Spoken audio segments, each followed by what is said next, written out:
Хутка полетаем на белорусском самолете. Наша задача – это новые школы, новые компетенции, которые мы должны у себя в республике построить. И как бы такой вершиной, финальной, что ли, точкой нашего плана авиационного будет создание гражданского самолета полноценного в Беларуси уже где-то к 29-30 году. Пока сроки такие. Вось вы яму верите, что праз 4 гады у нас з нуля будет свой грамадзянскі самолет? Кого заткнем за пояс? Боинг, Airbus ці бомбардье, может. Я нават не ведаю, что тут казаць, калі чую вось такое глупство.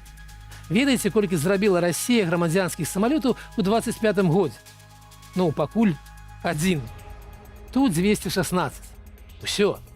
Так, там быў яшчэ суперпраект стварэння ўласнага сярэднемагістральнага самолета «Сухой суперджет». Абяцалі парваць увесь свет. За 25 гадоў выдаткаваны не менш як 10 мільярдаў долараў. І вынік? Дык няма самолета. Дакладней, ён ёсць, але ён даражэйшы, месяць менш пасажыраў і цяжэйшы, чым імпартныя канкурэнты. Ён нікому не патрэбны. Не тое, што іншаземцам, ён не патрэбны і расійскім авіякампаніям. Яго добраахвотна ніхто не бярэ. За гэтыя гады пры плане больш за 1000 самалётаў пабудаваныя крыху больш за 200. І на гэтым справа проста устала.